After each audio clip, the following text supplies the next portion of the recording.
Okay, so we are now going to start the last presentation of the session, which is about piecewise analysis of probabilistic programs via k-Induction, and the talk will be given by Tengshun. Okay.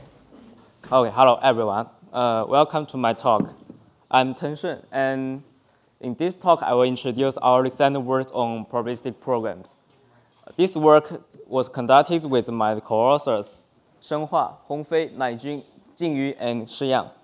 So let's begin with the background of the probabilistic programs. This is the syntax of the probabilistic programs that considered in our work. So probabilistic programs, these kinds of probabilistic programs enrich the imperative language with these two special statements. The first one is that we sample a value from a given distribution, and the second one means that we execute the left statements with probability p and execute another one with probability 1 minus p. And our focus is the quantitative analysis of probabilistic programs. Compared to the formal analysis of classical programs that focus on the qualitative properties, the formal analysis of probabilistic programs may concern more on the quantitative properties in many situations. For example, the expectations, the assertions, properties, and expected running time, and so on. And usually, they try to reason about the expected value of some quantitative properties after the programming terminates, and they try to derive the tight numerical bounds. In the literature, most previous work consider the monolithic bounds. For example, the synthesize of invariance or sub-invariance, and they try and expectation analysis and termination analysis and so on. But unfortunately, the monolithic bounds are too conservative or complex, and sometimes they do not exist at all. Recently, several works try to consider to synthesize the possibly piecewise bound to verify the input bound. These two works are listed here. One is the Taka's paper that based on the counterexample guided, and another one is based on the data-driven learning methods. So in our work, our target is to synthesize the piecewise polynomial bounds. But there are two main challenges in our work. The first one is that how can we partition the state space into several parts, which corresponds to the piecewise the concept here.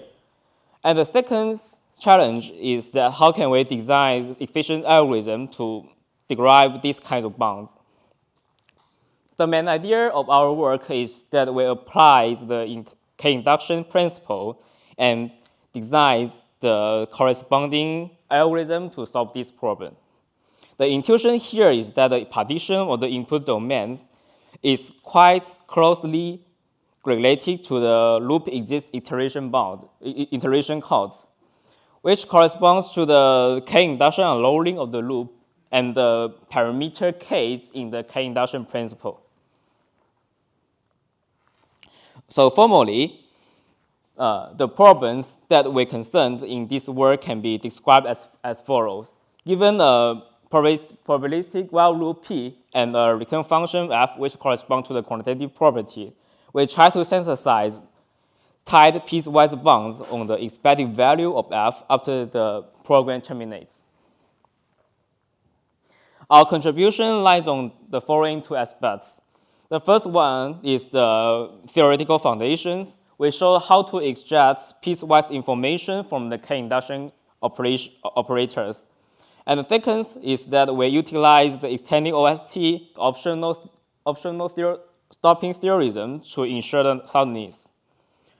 For the algorithms, we propose efficient and sound methods to deriving the constraints.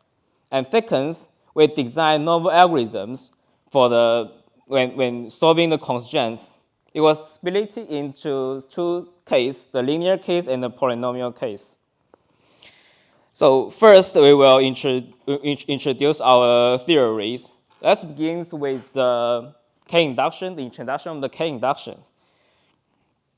So for the k-Inductions, the definition is that given a monotone operator phi, the upper k-Induction operator is defined by the functions phi that map element v here to the mid operation between the phi of v and a given element u. And you can see that the element u is attached at the bottom of that operator phi. And the lower k-Induction operator is defined similarly by replacing the mid operation by the joint operation. So we have the following inductive theorems, this one, which build the relations between the k-Induction and the one induction. The left one is the k-Induction and the right one is the one induction. And we call the left expression as the upper k-Induction condition on the lattice. So this guide us intuitions that maybe we can find the element u that satisfies the k-Induction there, and the expression, these expressions, the middle of the expressions, it would be the piecewise upper bound that we want. So based on the theory that we introduced, we can initial the k-Inductions in the probabilistic programs. PP is the short for probabilistic programs. We define the following concepts. The first one is the pre-expectation, which corresponds to the expected value of the function g after the execution of the Q.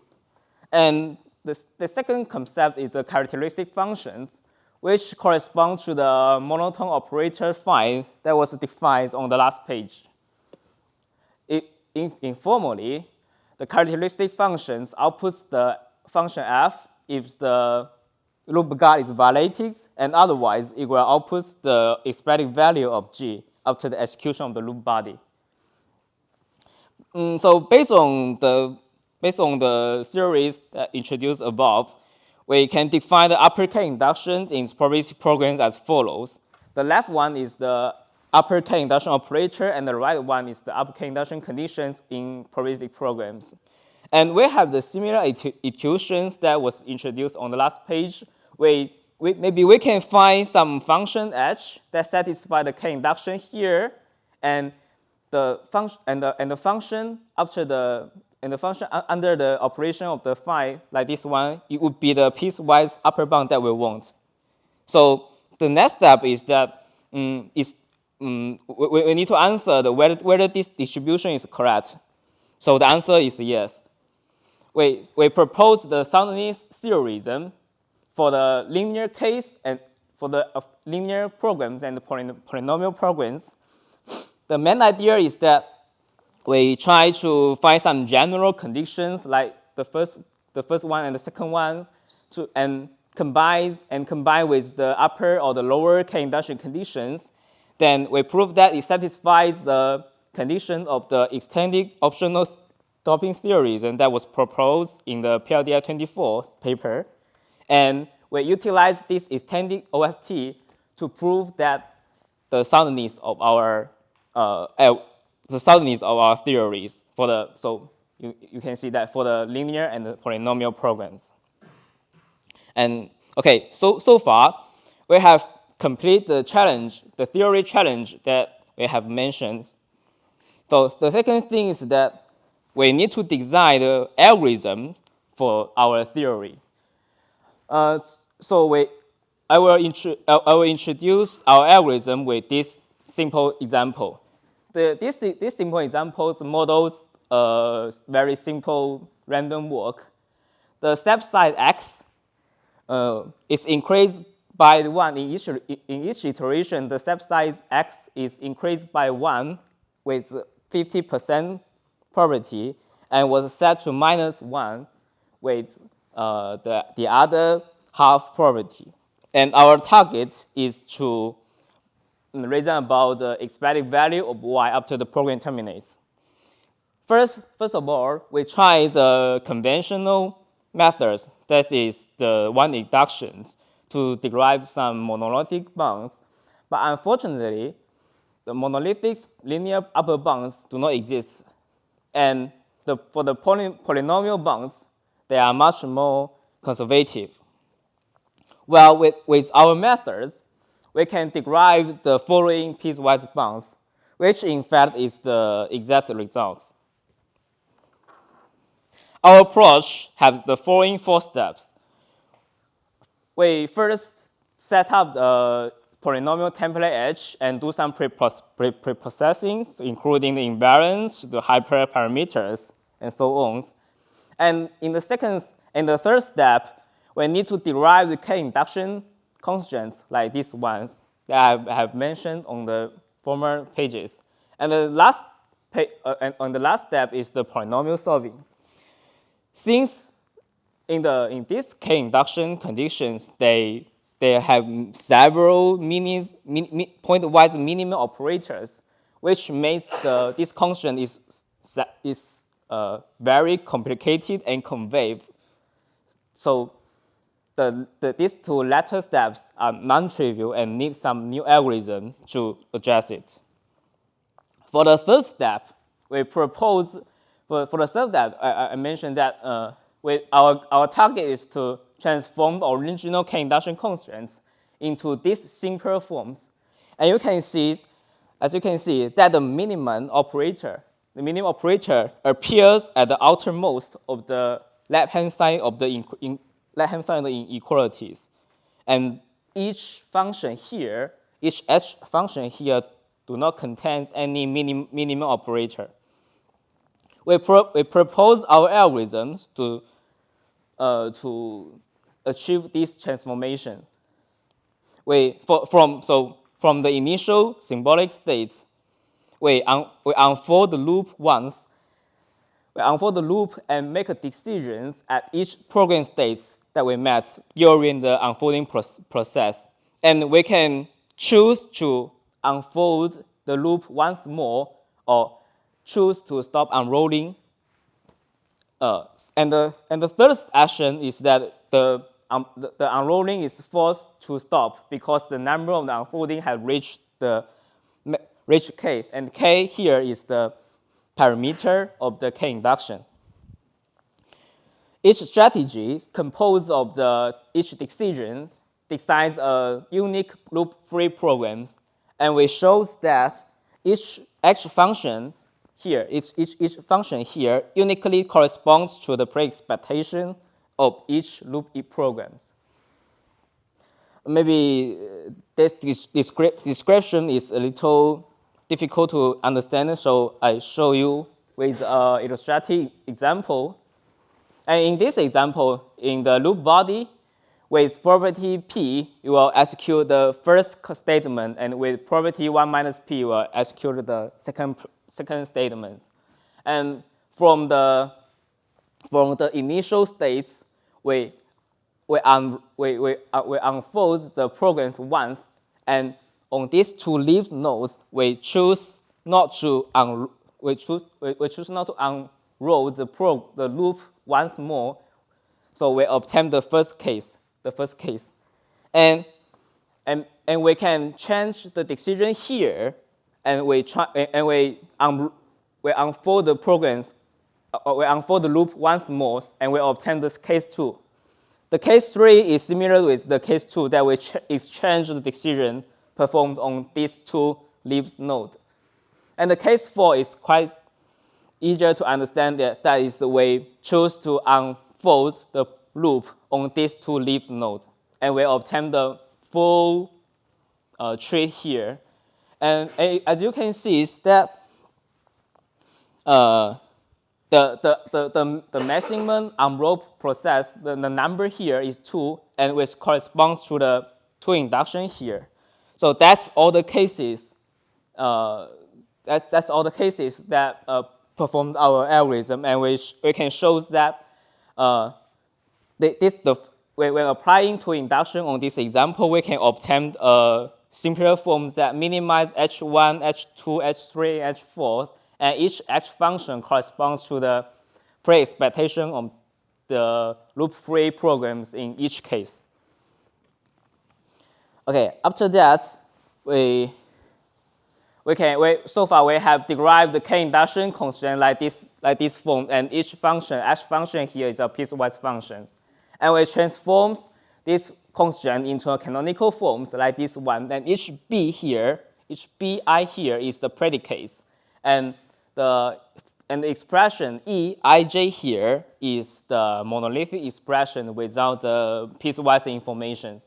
And in this example, we can obtain the canonical form in these forms. And as you can see, that the whole state space is divided into two spaces.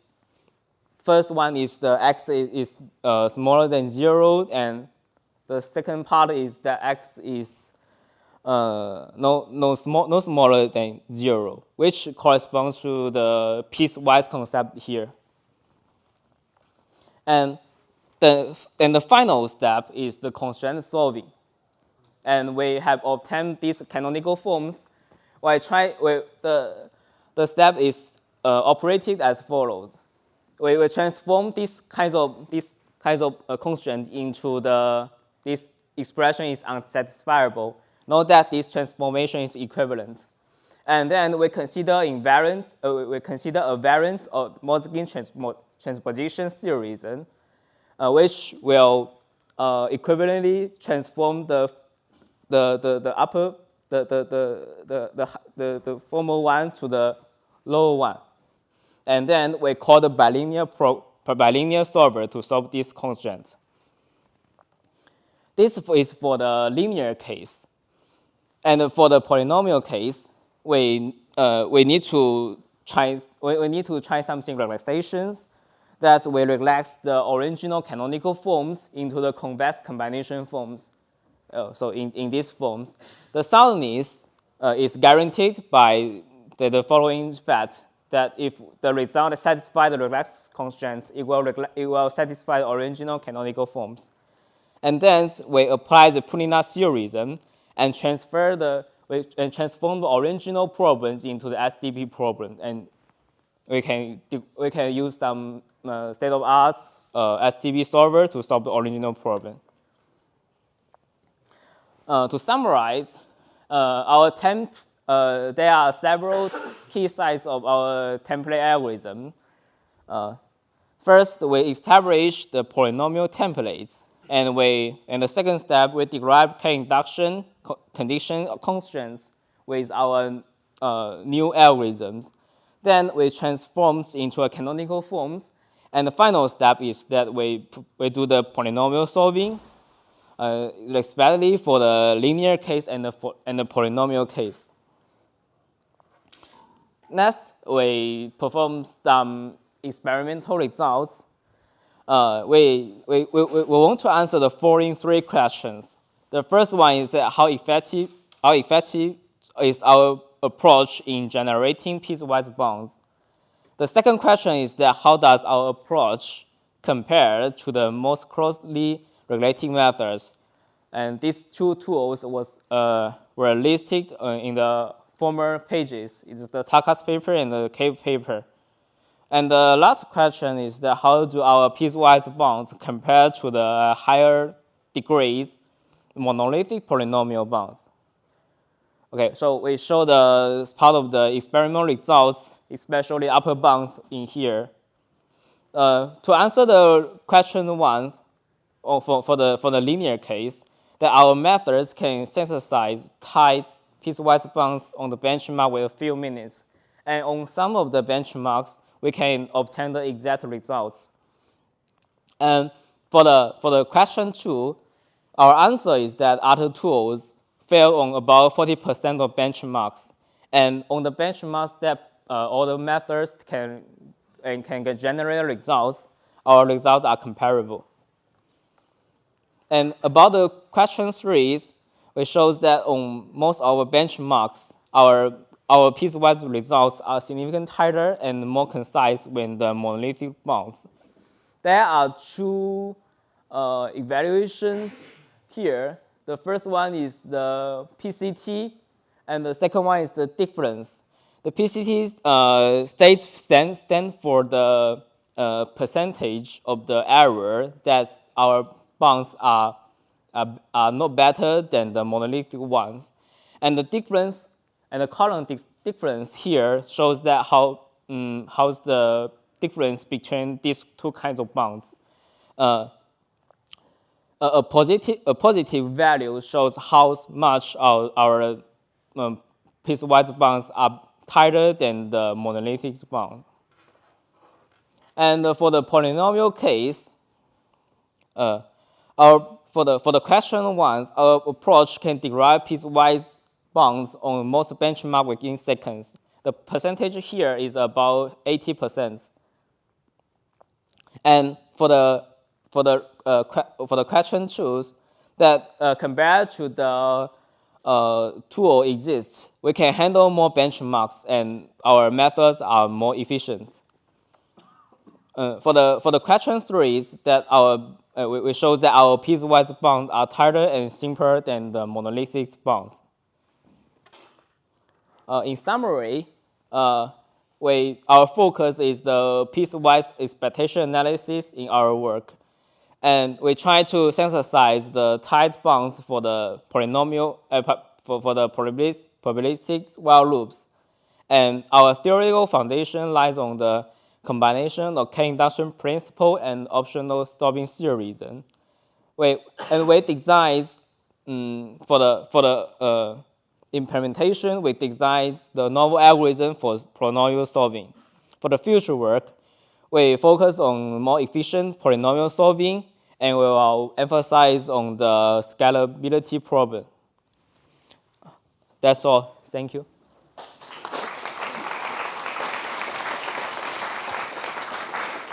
Okay, so we have time for a few questions. David?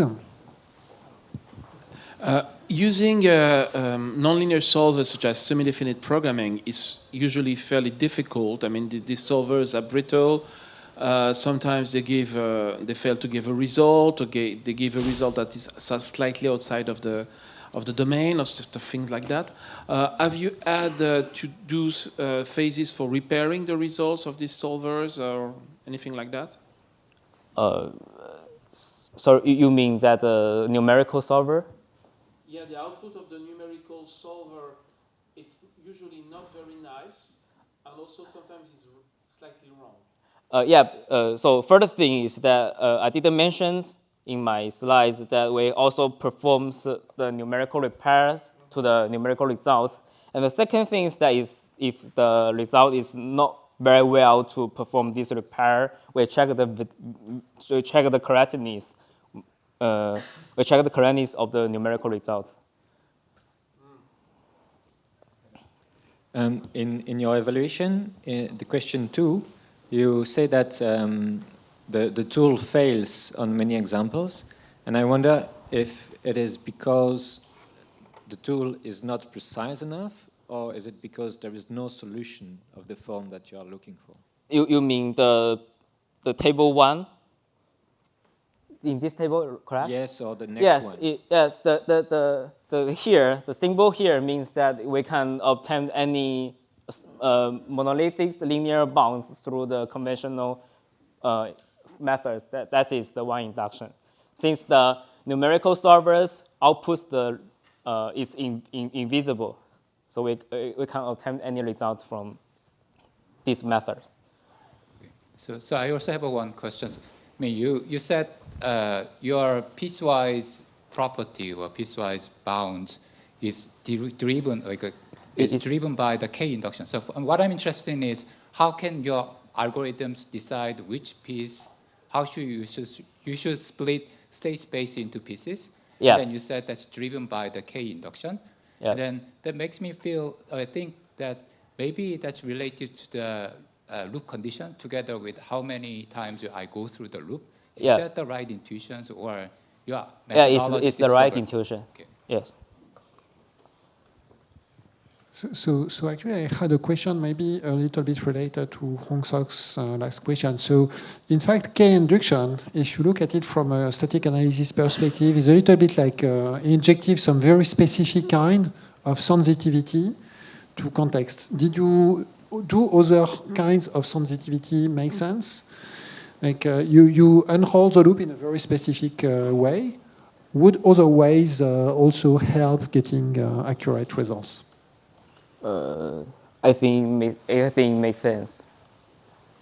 So I guess my question is, did you look at other ways and find why this one works better? Okay. Sorry. Can you repeat again? Okay. So my question is, if you look at k-Induction from a static analysis perspective, you unroll the loop a number of times, and then you have to find a strategy to decide how to unroll, like Hongfei asked. There are many other ways to do some kind of program sensitivity in the program execution context sensitivity in static analysis, where you try to be sensitive to the point, to the trace that brings you to a program point. This is just one. So my question was, did you try to consider others and find out why this one works better in your setup? I think that your intuition is correct. Yeah. Okay. Well. Any other question? Okay, so then we can thank you again. Thank you.